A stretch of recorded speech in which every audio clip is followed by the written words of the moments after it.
Hello, everyone. Welcome to a new episode of Tech Can Save Us podcast brought to you by Literal Humans. As always, I am your host, founder and CEO of Literal Humans, Paul David. And I'm joined today by another founder and CEO, Kim Smith, the founder and CEO of HELLP Evolve. Thank you. It's great to be here. Today, we're going to be talking about bridging the gap in maternal health equity. Kim's done an incredible job, and I'm really looking forward to digging in. So we've learned a lot about HELLP Evolve over the past few months. By way of introduction, they're a software company that's on a mission to improve maternal health outcomes by centering chronic disease management using AI-enabled monitoring and personalized care management support. Kim has over 18 years of leadership experience in major hospital systems, including MUSC Health and Tenet Healthcare.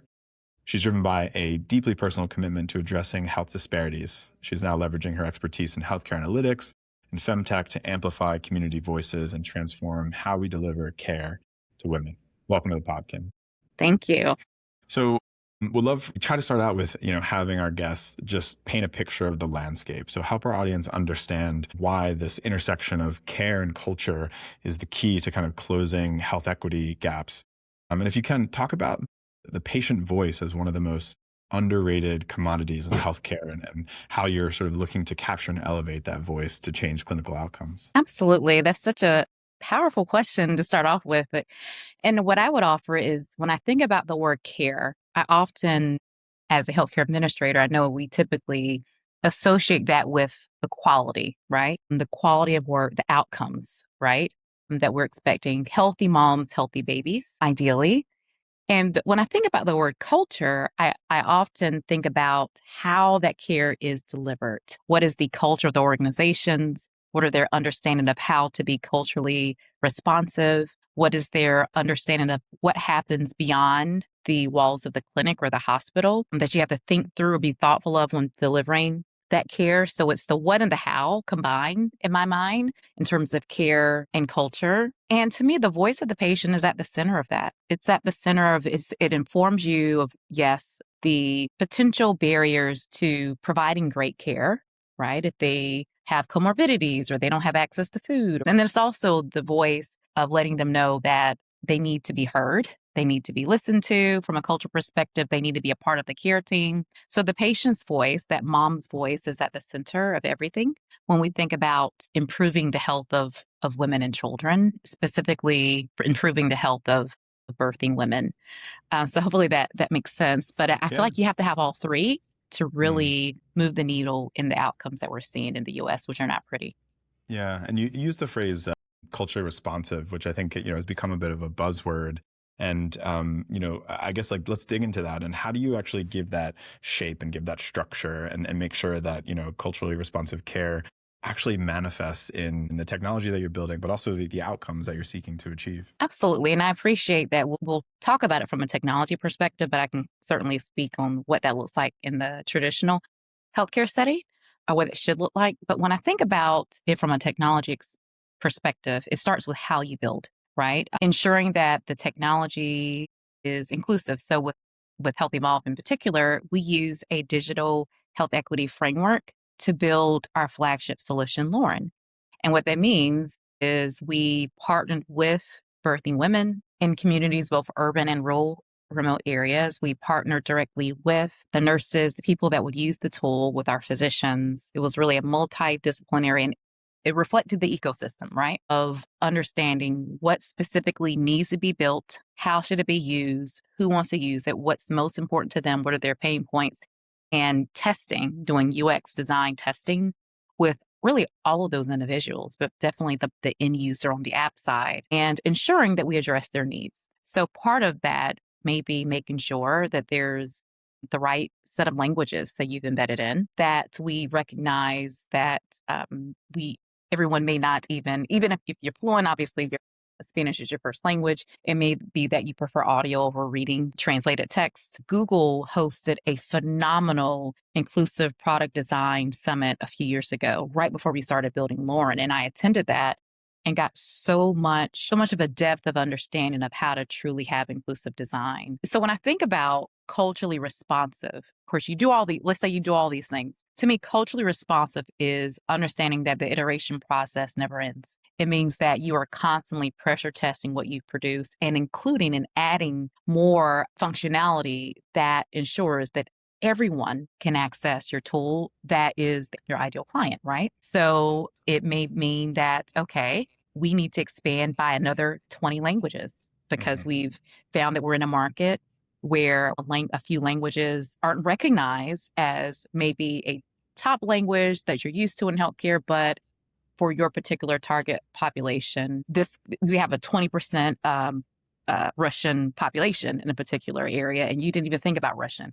It Mhm. means that you go back, you respond to what people need, and that is your culture. Your culture actually reflects that of being responsive to the needs of your end users or patients or whatever you want to call them, your participants, your members on an ongoing basis, and they're always a part of your journey. So I that love would be my thought on that. that notion of like the iteration process never ends and the connection. I've not heard people talk about the connection between your culture, like as an organization or, and as someone delivering care and the way it manifests in your product development, and like Oh, your cultural principles show up there. Oh, absolutely. I mean, who you are as an organization is reflected in how people experience you. And we Mhm. know that in hospitals, and we use a lot of buzzwords in hospitals for sure, but we believe that. We really believed that who you are as an organization should be reflected on how both your employees experience you as well as your end users, not one or the other. And so I took that to heart with building out Health Evolve Technologies. It's a great segue into, I wanted to ask you about your experience. Like obviously, you've worked in these massive systems like Tenet and Duke, and I imagine maybe you had a few kind of light bulb moments that started to convince you like, hey, I need to start something that's like more nimble, more flexible to kind of, respond to those needs that you were seeing maybe not being met in the system. So yeah, tell us about maybe what were a few of those moments in your experience working in those systems that pointed you towards starting Health Evolve and addressing the maternal health crisis. Absolutely. So I would say I had two different kind of streams of thought. I never actually planned to be a full-time entrepreneur. That was out of my plan. I planned to be a hospital CEO. And I'm still surprised that I'm doing this today sometimes. But there are a few things that excited me about working in those systems because I love healthcare. I mean, this has been my whole life. I spent my whole career in healthcare. And one of the things that I really got excited about that I didn't want to move away from was working at a macro level. So I've worked in smaller federally qualified health centers, right? Those are small community based settings, or in some countries, it might be referred to as like charity based organizations. I worked in those spaces. I worked for regional hospital systems that are across one state. And I've worked for a national organization like Tenet, which is a Fortune 500 in a national role. So in that role, I spent years traveling to our 24 markets, expanding, looking at all of our thousands of hospitals and leaders at a macro level and helping them to strengthen and grow and build, right? I was a builder and ensuring that they also not only built, but they trained their leaders on how to prepare for growth. So that was really my job in a nutshell. And I loved that. I love it. It was really hard. It was a tough market, not market, but for profit healthcare is a little tough. I'll say that. But I was there for many years and left when I wanted to go back into a regional executive role during the middle of the pandemic. But I learned so much. And I would say my excitement for that macro level, looking at many hospitals and comparing the notes, I loved it. And it wasn't necessarily me as a consultant, I was an insider. I was a partner in care, even though I didn't have my panel of patients I was studying in terms of outcomes. I looked at it at a system level. So that excited me. And going back to a regional role, I realized, man, I don't think I like being in a smaller system. I think I like being in a big system. But what I didn't realize is I really like seeing many, many systems and looking at best practices. And I really found that out with Health Evolve. But my pathway to maternal health started 14 years ago when I was working in healthcare, and in a smaller setting. But I was pregnant with my first daughter, Lauren, and we ended up losing Lauren due to a high risk hypertensive disorder of pregnancy. Really And sorry. and I was on this journey for years, not planning to be an entrepreneur, but advocating. And I would say so that unlocked my passion for improving health outcomes. So what's interesting, I think my passion for that macro level view merged with my passion for healthy moms and babies. And I said, I don't want to stay in the same system. If anything, I need to leave the systems and figure out how do we create a new approach to care delivery. And now I'm excited because I get to look at what is this doctor doing in this state? And okay, let's talk about some future partners. We're working on cultivating some partnerships in Illinois. And now we're working on a partnership in South London. So I get to kind of do all the things, if that makes sense, both adhere to that passion for improving outcomes as well as have this macro level global seat in the process. Well, first things first, I'm so sorry to hear about your loss, and also I think it's so beautiful, like what you've done from that, and like you've named it, after your child, and you've built something, like you've been your target audience, and you're looking to serve them because that's born of that experience. So I think that's so beautiful, and thank you for that. It's so amazing to see people like take something that was so difficult and then say, hey, I'm going to help other folks, and that's entrepreneurship at its finest, I think. So let's talk about Lauren. You have this platform that kind of looks to extend the care village, as you call it, beyond the clinic walls.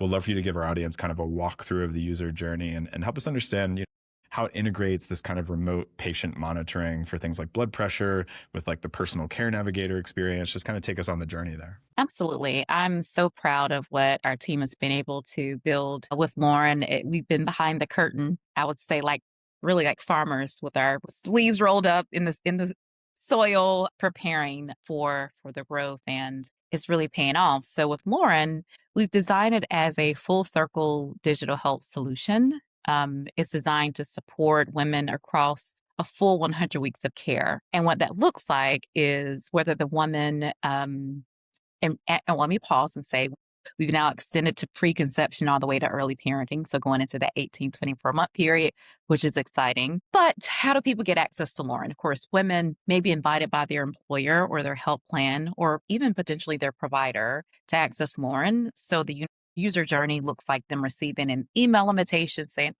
our organization is now partnering with Lauren by Health Evolve, and you can access the solutions as well as a certified women's health specialist on your journey of improved optimal health. They would click the link to download the Lauren app. Within that download, they would be prompted to answer a few assessment questions, order their cuff kit or glucose monitor that's drop shipped to their home, and then they would be able to take their actually begin tracking their journey and getting some education. And what's excited about the education is we've created an AI-enabled curriculum that is, of course, our curriculum supports women across this entire journey, including things on preeclampsia and diabetes and stress and social needs and even grief, recognizing that unfortunately some of us may experience some empty arms leaving the hospital. But with the AI, we use an ACE framework where women can receive their very personalized learning path based on what we know about them, based on their data. So this is really closed AI, right? It's our tool. We just use some really good logic to present to them specifically what is relevant to them. Because if you're not diabetic, then you don't need all the diabetes curriculum, right? So it's exciting. So, and all of that data, all of those insights are shared in real time with our Lauren web portal. So your clinical team, and even in concert with our certified women's health specialist, if that's a part of the agreement, can see you in the work queue. It's a full telemedicine platform. We have video chat, real-time translation built into Lauren, which I call Lauren 2.0. And it's exciting because what happens is, one of our physician partners said during our summit a few weeks ago that women in total will spend 6 hours with their provider during pregnancy, provider, mid-level, anyone up through birth, right? This is not including the delivery and the hospital time. So you got 6 hours, right? They have less than 16 touch points if you're high risk with a provider. So what we do is we fill in the gap. We are engaging with you continuously in between those visits. And then when the drop off happens, which I call the black hole after 6 weeks postpartum, no one's really paying attention to the mom. That's still a peak time of maternal mortality. That's when you're going back to work potentially, at least in the US, unfortunately. The average is 2 weeks postpartum, and everyone's focusing on the baby. But you've got a lot of risk factors. You've got a lot happening within your body that someone needs to be paying attention to. And then maybe you get back to your family physician at 12 months postpartum. Well, our job with Lauren is to be there for you the entire time. to help you transition after birth, back to work, back to your family medicine physician, and then also address any chronic disease issues or comorbidities that have come up on that entire journey, and to help you also with your parenting. So it's a redesign because our systems are not designed for a lot of reasons, but they're not designed for the OB to be with you forever. Eventually, these folks go away. But who is with mom when she needs the care the most? So Yeah. that's the experience of Lauren. You're really addressing like the holes, and as you said, like the black holes, the gaps in the system, and creating this really long tail of support that, is just kind of tackling some of the critical junctures and the real life experience of mothers. So I think that's incredible. So it's very clear how that's happening in the lives of the women that you're supporting. I'm very interested in like the sort of structural impact that you're having. So you're giving better data and sort of understanding of the real world challenges that affect maternal health outside of the clinic to doctors and insurance companies and physicians and researchers. So like help us understand, the sort of structural impact that you're having from, down to the individual level, but also understanding, the trends that you're seeing in the data. That to me is incredibly interesting. And there's a huge potential for impact there. So tell us about that. Absolutely. And in some ways I've been saying for a few years, we're just getting started because it feels like we're just at the tip of the iceberg, truly, with unlocking the full value of our platform. But I will say so far, there has been a lot of excitement. So our headquarters is in South Carolina and in Southeast, in the stroke belt, in a state that has really high chronic disease numbers for birthing women. So the fact that a South Carolina-based health tech company, and the founder happens to have a lived experience with this in a hospital background, is birthed this. And our state, there's been a lot of excitement in the state of South Carolina and in the Southeast about Lauren. And what's exciting is the timing of it. Organizations are in this transformation kind of process. And I don't want to use buzzwords, but they really are trying to redesign how they approach care. But their challenge is the payment model. The challenge is I'm paid to do this way. So how do I step outside of what's traditionally the model to do something innovative that I don't get paid for? So OBs don't get paid, right? They don't get paid to see birthing women after that 6-week appointment. That is best practice. They hand off now to your family physician. But what if you need a cardiologist in that time? What if something happens in between? What this creates, and what there's a lot of active conversations around, is reimagining the connection through that full continuum of care. We talk about that a lot in hospitals, and I can share other examples later, but there are a lot of people at the table building with us within these systems. So we are in the midst of our clinical validation study with a hospital. It's the largest academic hospital. Actually, they produce the most babies. So they're the largest provider of obstetric care in the state of South Carolina. And we produce about 57,000 births a year, particularly in our state. Even though it's a smaller state, that's still a good number. We're growing. We are direct partners with the University of South Carolina, which is the data steward. They have 50 years worth of birth data.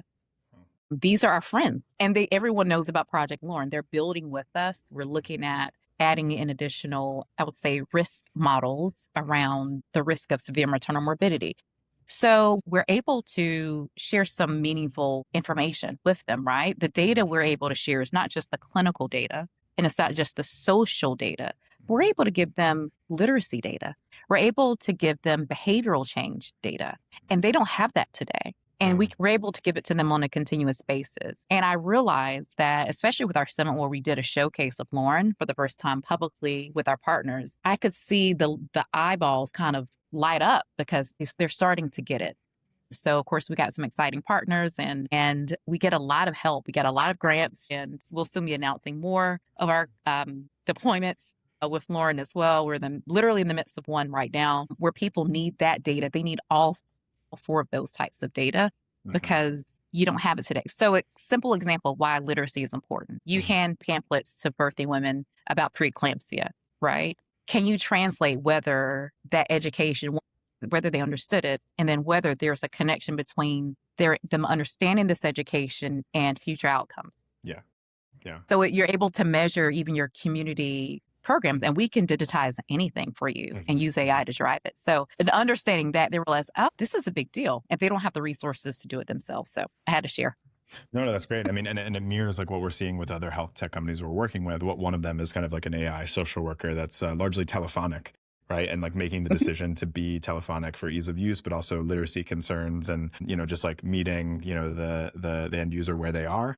And just being honest about, okay, what's going to be the most impactful and help us reach folks and Yes, not build, for ourselves, but build for, the folks who are going to be using our product. So absolutely. would love to jump into growth strategy. We're a growth strategy agency. You know that we'd be remiss if we didn't talk to you about how you're scaling. And we really want to understand our audience is interested in kind of your roadmap for scaling this kind of community powered technology in what's a largely complex, payer provider landscape.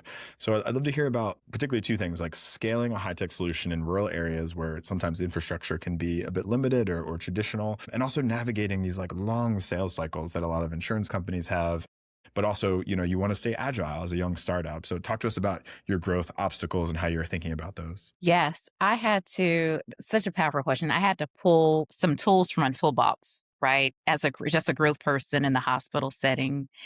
And what I thought about was the fact that most big systems, they have multiple pathways. You can't be distracted, but they have pretty distinct revenue lines, right? Or service lines, whatever you want to call them, because some will feed your big revenue. So, for example, surgeries, right, are your profit center, your time in the OR, but they don't come out of nowhere. They come from primary care referrals, but primary care doesn't make as much money, right, as your surgeries. So, how to balance, but you have to have both, right? You have to have both. And even when you build something new, it can take a number of years to really experience your full return on your investment, whether you're building a surgery center or whatever. So I was thinking back on what have I built in the hospital setting? How did we balance revenue? How do we balance profit margin and a good EBITDA?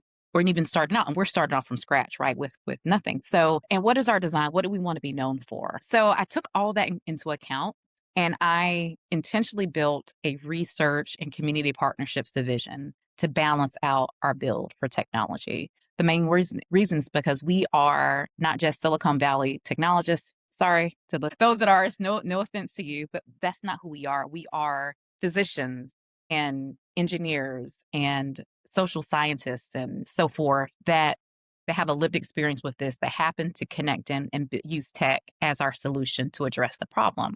So that means we're evidence-based. We're clinicians. So we're evidence-based. So having research as a core part of our organization is really important as thought leaders, and also it helps us drive and build the system the correct way. And that actually has become a profit center for us on our journey. So whether that's being able to secure state contracts and government contracts, that also is used to fund and build out our technology. We've been able to create a profit center that helps to fund our growth as well as we are navigating those long sales cycles, right? Because just like primary care fee surgeries, our research in our profit center helps to feed our technology. Yeah. And so for us, we're looking at employers. Of course, I'm a hospital baby, right?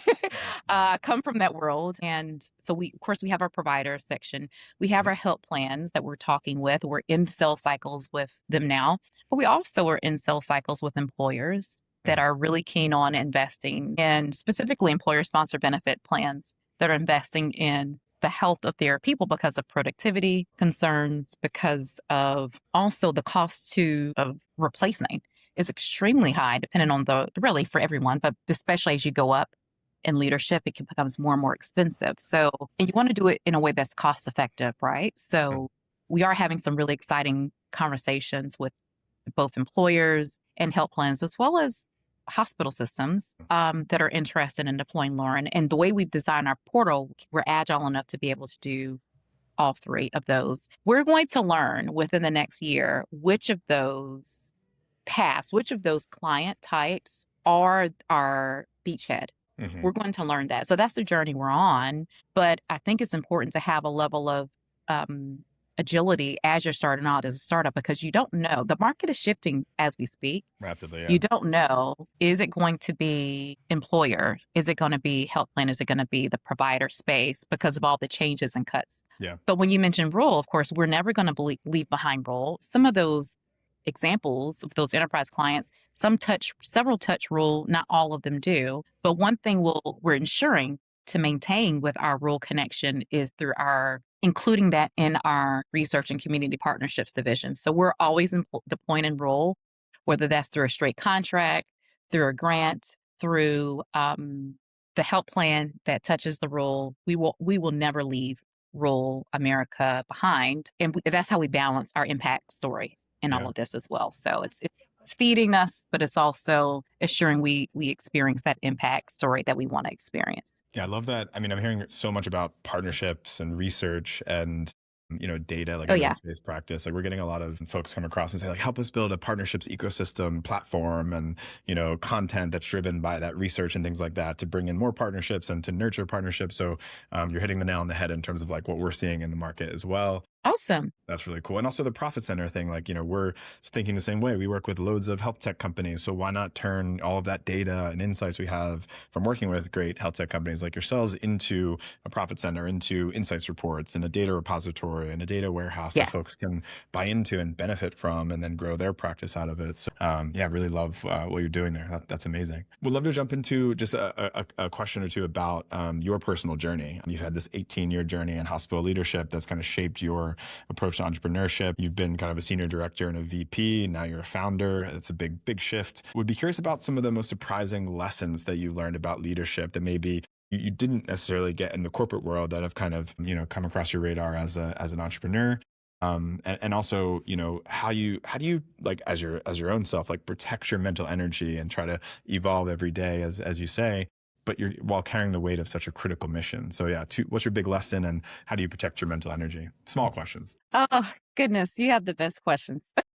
Man, what I will say is anyone that was in a leadership seat during the middle of the COVID pandemic got a few extra lessons, right? And I just happened to be in that seat before I left to launch Health Evolve in 2023. But, what's interesting is I knew in leadership and in hospital and medical leadership that I tend to work faster than the average person, I'll say. Meaning that sometimes I can see things that are 3 or 5 years out, and I work to find the shortest point between here and there at a speed that sometimes my staff didn't always keep up with. I can relate to that so hard, Kim. I just wanted to say, like, Okay. I'm Okay. always saying to my staff, I'm like, whenever you hear me talking, I'm talking about tomorrow. Like, just assume that I'm talking about tomorrow. And it's just like, and it's really hard. It doesn't It's so come from any hard. place of like boastfulness or anything like that. You're not like, No, oh, I'm it's focused just on, how your brain works. yeah, like my You're brain a is visionary. connections. Yeah. And, like, it's weird to say I'm a visionary, but like, I know what you mean. Like, Exactly. See, yeah, that's so, yeah, exactly. That's why I yeah, didn't say that in the beginning. it's fine. Because it sounds like I don't know what it sounds like, but it's Yeah, everyone has a different skill, yeah. right? When you put the right people in the right seats within an organization, it should be by through an intentional design of your skills. And I know that's one of my skills. And part of it probably was birthed from having to be a builder in healthcare. I always had to anticipate risk. I always had to build out plans and have foresight 3 to 4 years out for projects and issues. And it's just, and I'm an operator. So I think that's just how I've been trained to think I think for mine many, came many from years. I think mine came from Yeah. teaching. Like I like thinking about 30 kids in the See? classroom and like who's going to react to what and what's not going to go well for so and so, but might work for like you got to think about this stuff and it kind of Yeah. it codes you. That's right. Like our veterans, when you go into, I hear some of them when they go into any building, any room, they immediately look for the exits. Like Right. their brain, Yeah. everyone has that. It's whatever that is for you, right? Mm. And so I knew that was a challenging corporate, and I really worked to speak vision and to really deposit things, give them the opportunity to express their vision and build. And I became a builder with them. I really was intentional about positioning people to strengthen that skill, especially if they're my directors. And a lot of them, I was able to promote people into their first director role, and they've been soaring. And I also was very compassionate. I mean, I didn't expect them to be me. That makes sense. I guess Yeah. that's compassion because I feel like some people have unrealistic expectations for leaders. But when I went into, but I had infrastructure already in the corporate. I had a lot of it, I had a lot of help.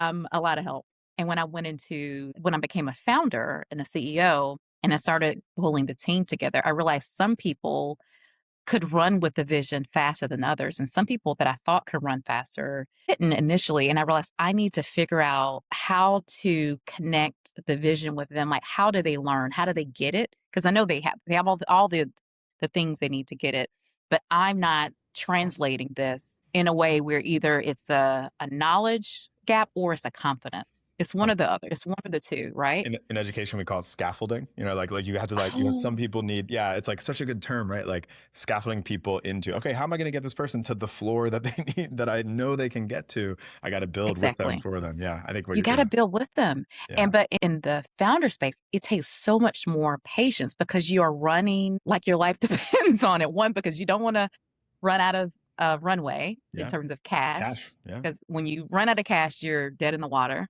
Yep. And there's also a lot of time limitations that people just put on you as a founder. Like you've got to use these credits for, if you're building the cloud by a certain time, you can't get access to this funding if you're this many years old. Right.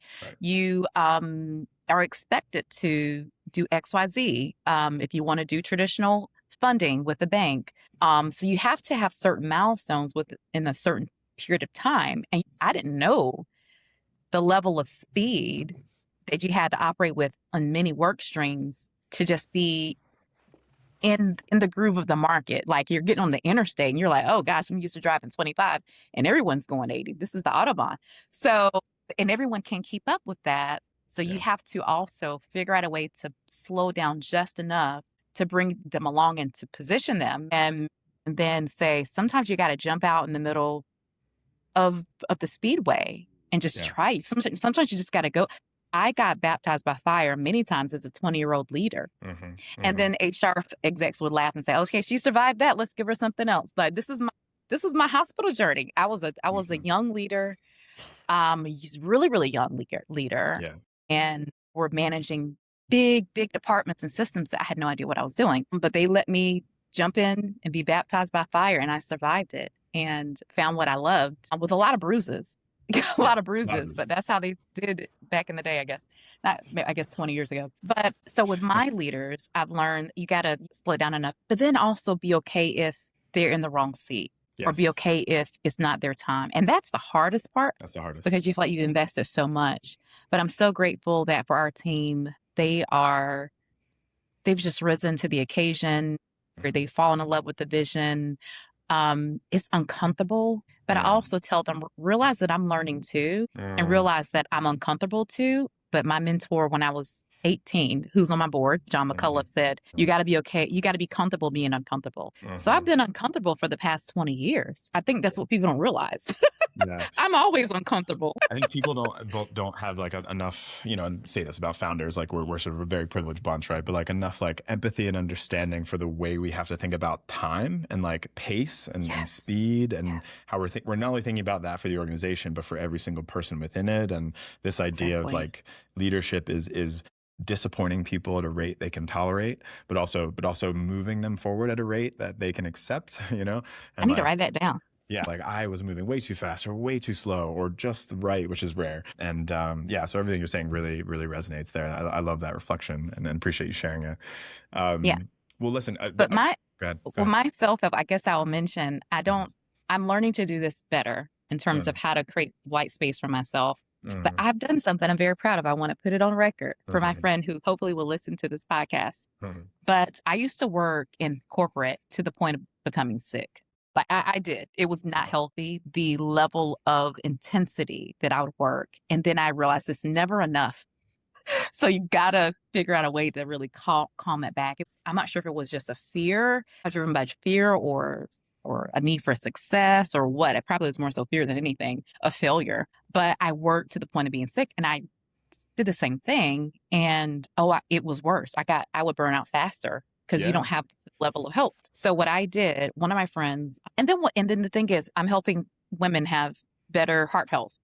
And I'm a survivor. Oh gosh. I can't have high blood pressure and Yeah. all these things because from Yeah. stress, which I had a little spike even recently. Like, oh no, I've got to live and walk the talk. So one of my friends has always recommended what's called a Power 24. And the Power 24 is she does this once a quarter. She'll go to she'll just get away from for family, from work, everyone. It's just her for Yeah. a solo trip.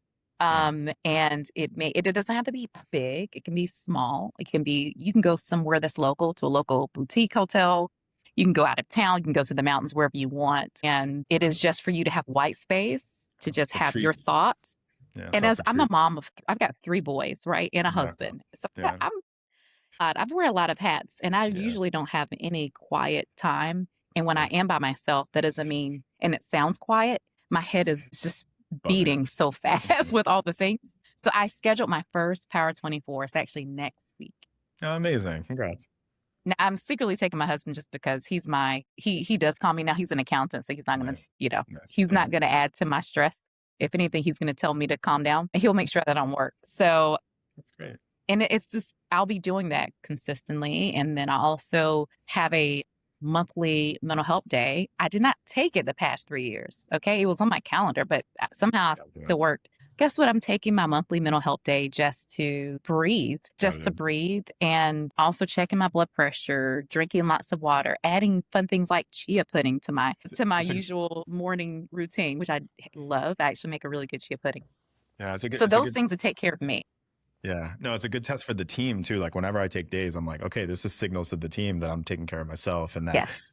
this thing is bigger than me and should be. And, like that it needs to run on its own because the vision is and the mission is bigger, than each of us. But yeah, I love that. And we'll share some details about Power 24 in the episode description so folks can latch on and take their own Good. mental health days and Power 24 days. I'm afraid we'll have to cut it there. I want to give you some time back and let you get back to things. But this has been a fantastic episode. We've got 41 great minutes here. I really love this episode, Kim, because I think the bridge building that you're doing between this kind of high level world of maternal health and hospital administration, connecting it to the very deeply personal and local needs of mothers, soon to be mothers. I think you're proving that technology isn't just a tool for efficiency, but it's a vehicle for empathy and equity. And I think you're delivering that Wow. with Health Evolve and Lauren. So just want to thank you and let our listeners know, where can they learn more about Health Evolve on the interwebs? Yes, definitely connect with us. Our website is helpevolve.co.